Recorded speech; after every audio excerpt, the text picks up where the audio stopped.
को हम बंदों से है कितनी मोहब्बतें देखिए, अपनी गफलत देखिए, उसकी इनायतें देखिए। मैं सदर साहब से गुजारिश करूंगा कि खुतबा सतारत के लिए तशरीफ लाएं।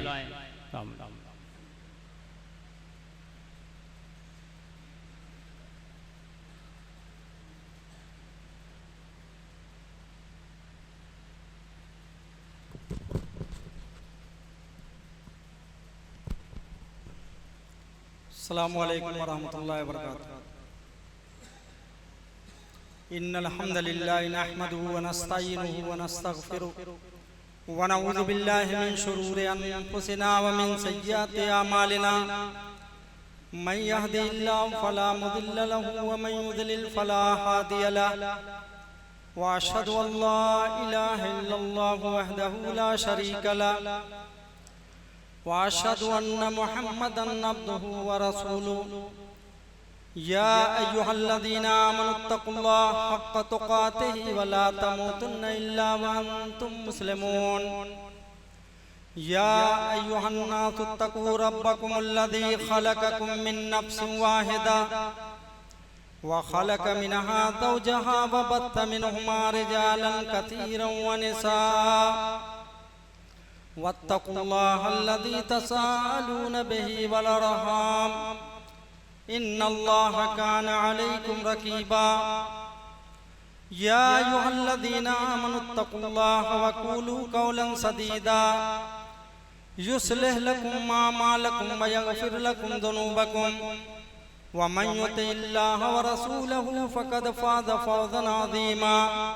अम्मा बाद फ़इन्न खैरल हदीस किताबुल्लाह व खैरल हदी हदी मुहम्मदिन सल्लल्लाहु अलैहि वसल्लम व शर्रल उमूरि मुहदसातुहा व कुल्ल मुहदसतिन बिदअ व कुल्ल बिदअतिन ज़लालह व कुल्ल ज़लालतिन फिन्नार। फ़अऊज़ु बिल्लाहि समील अलीम मिनश शैतानिर रजीम।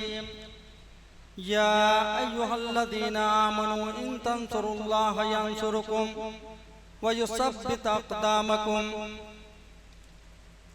गिरामी कद्र उलमाए किराम, मुअज़्ज़ज़ हाज़रीन, इस्लामी माँ और बहनों,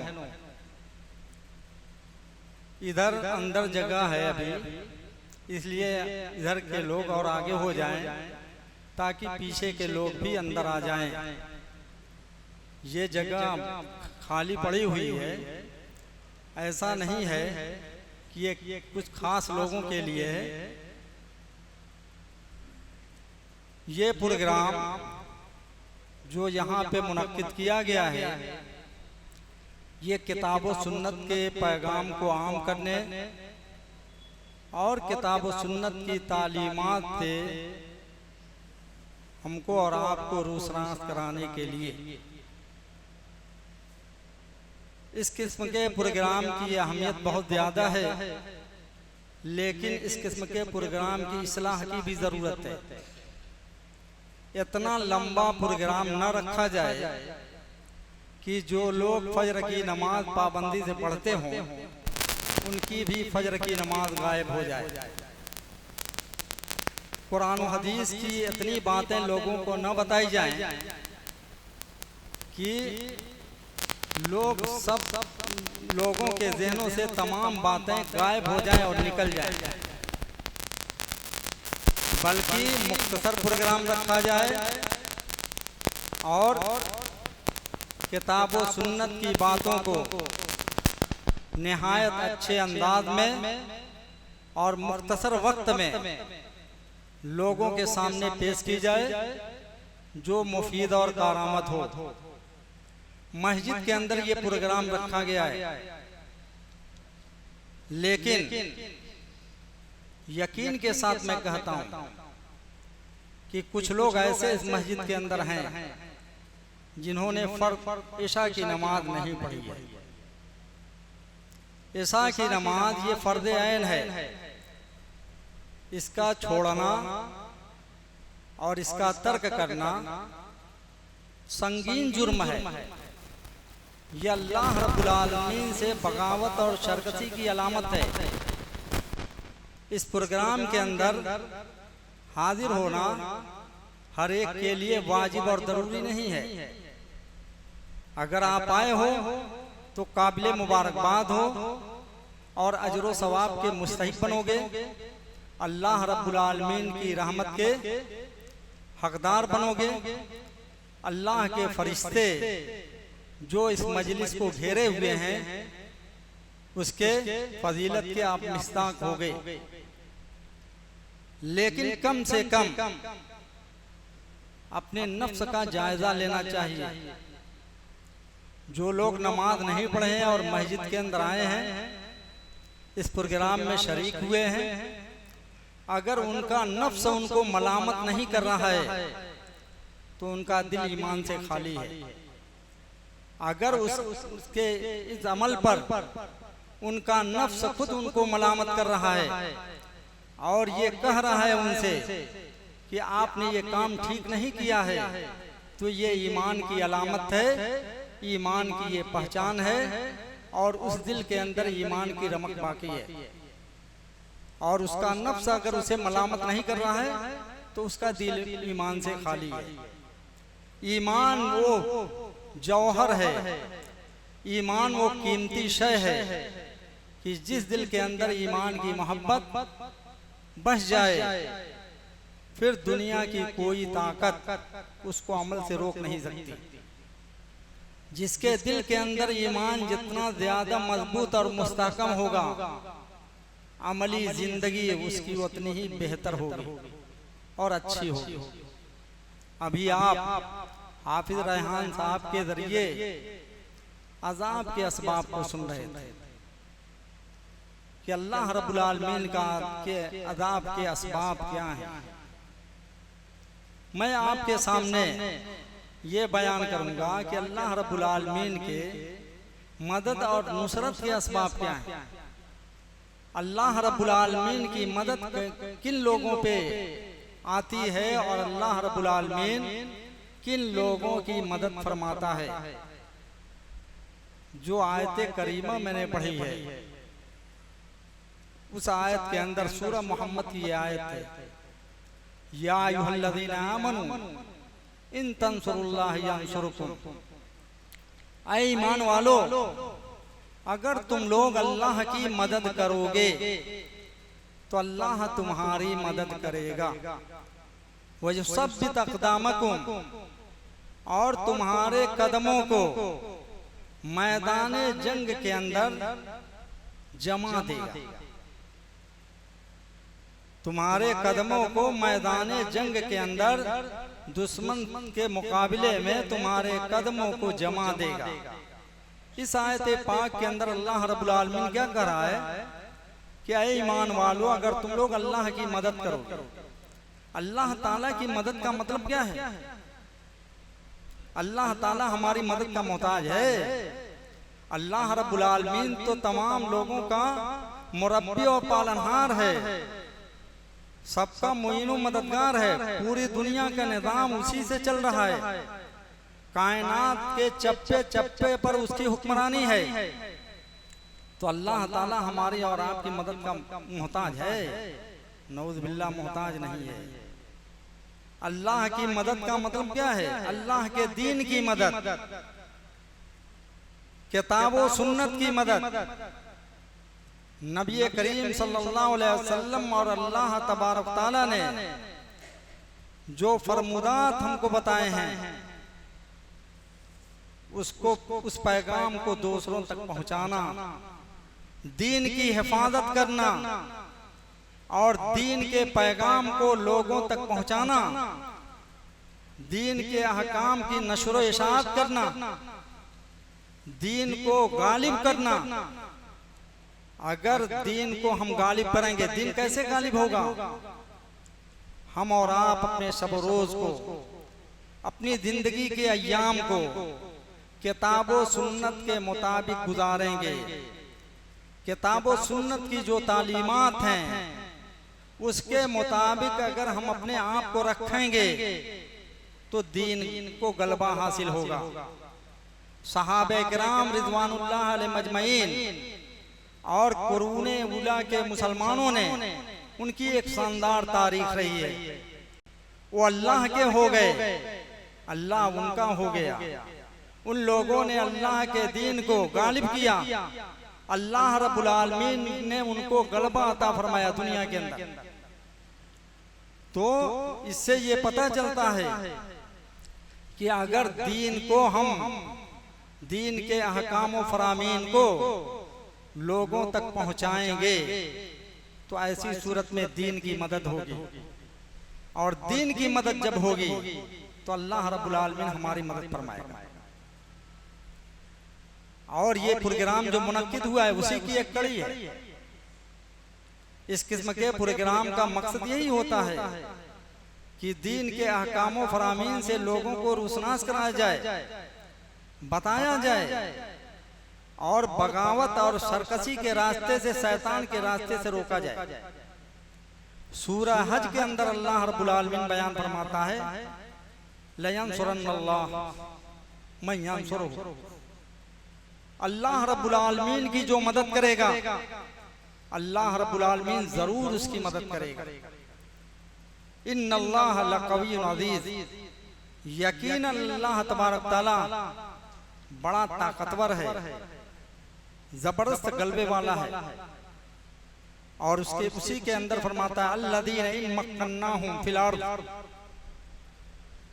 यही वो लोग हैं कि अगर हम उन लोगों को, उनके पैरों को जमीन के अंदर जमा देते हैं, अकामुस्सलात, तो पाबंदी के साथ वो नमाज अदा करें, आतु ज़कात, ज़कात दें, व अमरु बिल मारूफ, और मारूफ के कामों का हुक्म करें, व नहौ अनिल मुनकर, और मुनकर से मना करें।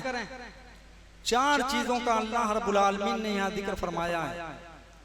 इस्लामी जो हुकूमतें हैं उन इस्लामी हुकूमतों के लिए 5 बुनियादी चीजों का अल्लाह रब्बुल आलमीन ने जिक्र किया है कि वो हुकूमतें, अगर वो हुक्मरां और हुकूमत में रहने वाले लोग अगर नमाज की पाबंदी करेंगे, ज़कात देंगे, और अम्र बिल मारूफ और नही अनिल मुनकर का फरीज़ा अंजाम देंगे, तो अल्लाह रब्बुल आलमीन ऐसी हुकूमत को अमन सुकून अता फरमाएगा। ऐसी हुकूमत के अंदर लोगों को खुशहाली नसीब होगी, ऐसी हुकूमत में लोगों को सरबलंदी हासिल होगी, और अल्लाह रब्बुल आलमीन ऐसी हुकूमत की मदद फरमाएगा। चुनांचे आज दुनिया के अंदर बहुत सारी मुस्लिम हुकूमतें पाई जाती हैं, लेकिन सऊदी अरब की हुकूमत ये वाहिद हुकूमत है जो इस्लाम के पैगाम को आम भी करती है और इस्लाम के पैगाम पर अमल भी करती है। चुनांचे दुनिया के अंदर जितना ज्यादा अमन और सुकून वहाँ है, दुनिया के बहुत बड़े तरक्की याफ्ता ममालिक हैं, तरक्की पदीर ममालिक हैं, वहाँ आपको अमन सुकून नहीं मिलेगा। बहुत बड़ा खजाना अमन सुकून को कायम करने के लिए वो हुकूमतें सर्फ करती हैं, लेकिन वहाँ अमन सुकून लोगों को हासिल नहीं है। जानो माल के तहफ़्फ़ुज़ की कोई गारंटी नहीं है। सऊदी अरब वो वाहिद मुल्क है, वो मुवाहिद मुल्क है, तौहीद परस्त मुल्क है। वहाँ के लोग पूरी दुनिया के मुसलमानों की मदद करते हैं, माली मदद करते हैं, और इस्लाम के पैगाम को पूरी दुनिया में आम करते हैं। उसका नतीजा ये है कि आज उस मुल्क के अंदर अल्लाह रब्बुल आलमीन की बरकत है। अल्लाह रब्बुल आलमीन ने उनको बरकतों से नवाजा है, अमन सुकून उनको हासिल है, खुशहाली उनको हासिल है, सरबलंदी उनको हासिल है। और वो हम जैसे मुसलमान नहीं हैं, हम भी मुवाहिद हैं, तौहीद परस्त हैं, लेकिन वो जितने पक्के मुवाहिद हैं उसकी मिसाल नहीं मिलती। मोहम्मद बिन सलमान हफिज़हुल्लाह चंद महीना पहले हिंदुस्तान की दावत पर आए थे और उसमें मुस्लिम हुक्मरान भी थे। बांग्लादेश की वजीर आज़म थी, पाकिस्तान का भी नुमाइंदा था। और गांधी जी के मज़ार पर जब जाना हुआ, मोदी जी की क़यादत में, वजीर आज़म की सरबराही में सब लोग चले गए, मोहम्मद बिन सलमान नहीं गए। एक इसलिए कि कब्र पर जाना ये ताजीम और एजाज की बात है उस कब्र वाले के लिए। हम क्यों जाएं? हमारा इस्लाम इसकी इजाजत नहीं देता।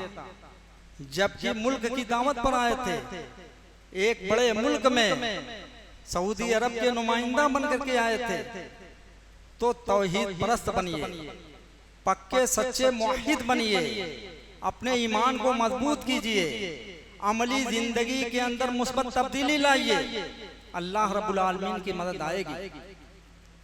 इतना कुछ होने के बावजूद भी अल्लाह रब्बुल आलमीन की मदद आ रही है। लोगों को उसका एहसास हो ना हो।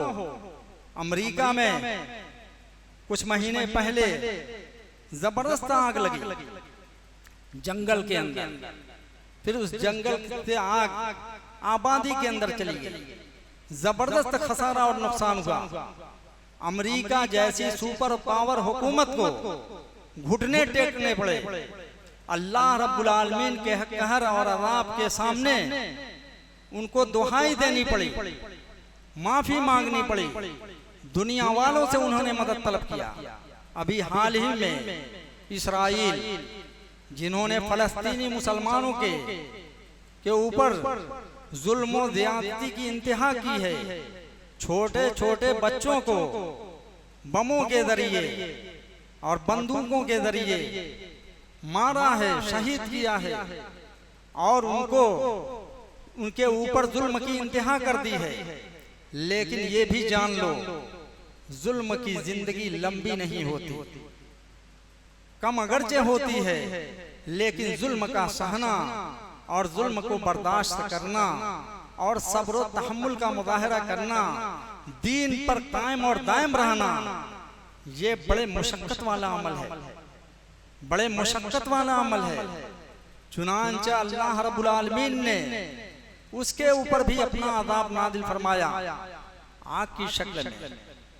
वहां के वजीर आज़म ने दूसरे मुल्कों से मदद मांगी उस आग बुझाने के लिए, तो अल्लाह रब्बुल आलमीन का ये कहर नाजिल होता रहा है। इसलिए सरकशी और बगावत की जिंदगी से अपने आप को बचाओ, सरकशी का रास्ता छोड़ो, कुरान और हदीस का जो रास्ता है, जन्नत का जो रास्ता है, अल्लाह और उसके रसूल का जो रास्ता है, उसको अख्तियार करो। अगर अमन चाहते हो, सुकून चाहते हो, खुशहाली की जिंदगी चाहते हो, अल्लाह रब्बुल आलमीन की मदद और नुसरत चाहते हो, दुनिया के अंदर इज्जत व वक़ार चाहते हो, सरबलंदी चाहते हो, दीन के ऊपर मजबूती से कायम हो जाओ। फिर किसी तरफ देखने की जरूरत नहीं है। जो आएगा वो जाएगा, कोई रहने के लिए नहीं आया है। बड़े बड़े जालिम इस दुनिया के अंदर आए, नेस्त नाबूद हो गए, उनका वजूद खत्म हो गया, वो दुनिया से मिट गए। लेकिन अगर हम अपने आप को बाकी रखना चाहते हैं दीन पर, इस्लाम पर, तो हमें दीनी तालीमात को अपनी जिंदगी के अंदर बरतना होगा। नमाज की पाबंदी करनी होगी, दीन के दूसरे अहकाम को अपनी जिंदगी के अंदर बजा लाना होगा। अगर हम चाहते हैं कि अल्लाह रब्बुल आलमीन की मदद आए, हम इस दुनिया के अंदर बावकार जिंदगी गुजारें, जुल्म ज़्यादती से हमको छुटकारा मिले, अल्लाह रब्बुल आलमीन की हिमायत और ताईद हमको हासिल हो, दीन के ऊपर मजबूती से अमल करो, पंजवक्त नमाज की पाबंदी का अज़्म करो। इस प्रोग्राम में आए हो, कुछ ले करके जाओ, ऐसा नहीं कि जैसे थे वैसे ही खाली हाथ चले गए। अल्लाह रब्बुल आलमीन से हमारी ये दुआ है कि अल्लाह रब्बुल आलमीन जिन लोगों ने इस प्रोग्राम को रचाया और बसाया है, अल्लाह रब्बुल आलमीन उनके इस अमल को शरफ़ कबूलियत नवा दे, उनकी नीयतों के अंदर इखलास अता फरमाए। और जो लोग भी शरीक हुए हैं अल्लाह रब्बुल आलमीन तू उनको इस प्रोग्राम के ज़रिए हिदायत नसीब फरमा दे, उनकी ज़िंदगियों के अंदर मुस्बत तब्दीली ला दे, किताब व सुन्नत पर अमल करने वाला बना दे। अल्लाह रब्बुल आलमीन से हमारी ये दुआ है कि अल्लाह रब्बुल आलमीन हम जिस मुल्क के अंदर रहते हैं जुल्मों ज़ियादती की इंतहा है, बेकसूरों को मारा और पीटा जा रहा है। अगर मुस्लिम शनाख्त है, दाढ़ी रखे हुए हैं, बज़ाहिर मुसलमान लग रहे हैं, उनको निशाना बनाया जा रहा है। अल्लाह रब्बुल आलमीन इस मुसीबत की घड़ी में तो हमको किताब व सुन्नत के ऊपर अमल करने की तौफीक दे। अल्लाह रब्बुल आलमीन हमारे इन हालात के अंदर तब्दीली पैदा फरमा दे, इनकलाब पैदा फरमा दे और हमको ईमान और इस्लाम की ज़िंदगी गुजारने की सआदत नसीब फरमाए। अल्लाह रब्बुल आलमीन हमको दुनिया के अंदर जब तक जिंदा रखे ईमान और इस्लाम पर जिंदा रखे और हमारा खात्मा हो तो ईमान पर हो। व आखिरु दावाना अल्हम्दुलिल्लाहि रब्बिल आलमीन। वस्सलामु अलैकुम व रहमतुल्लाह। ये थे फज़ीलतुल शेख जनाब रफ़ीक अहमद साहब सलफ़ी हफ़िज़हुल्लाह, जो खुतबे सदारत पेश कर रहे थे। आप ये बता रहे थे कि जुल्म व तअद्दी से बचो, जालिम की ज़िंदगी बहुत कम होती है, जालिम की ज़िंदगी ज़्यादा नहीं होती। आपने देखा होगा कितने लोग आए और दुनिया से चले गए, चाहे फ़िरौन हो चाहे जो भी हो, सब दुनिया से चले गए और उनके जुल्म ने कोई काम नहीं किया। इससे जुल्म व तअद्दी से बचना चाहिए, अमल सालेह करना चाहिए। अल्लाह तबारक व तआला इरशाद फरमाता है, मन आमिल सालिहन मिन ज़करिन औ उन्सा फलनुहयिन्नहु हयातन तय्यबा वलनजज़ियन्नहुम अजरहुम बिअहसनि मा कानू यअमलून। अमल सालेह करने की वजह से दुनिया और आखिरत दोनों में अल्लाह तबारक व तआला अजर अजीम से हमें नवाजेगा। दुनिया में बेहतर जिंदगी अता फरमाएगा और आखिरत में अजर से नवाजेगा। अब इसके बाद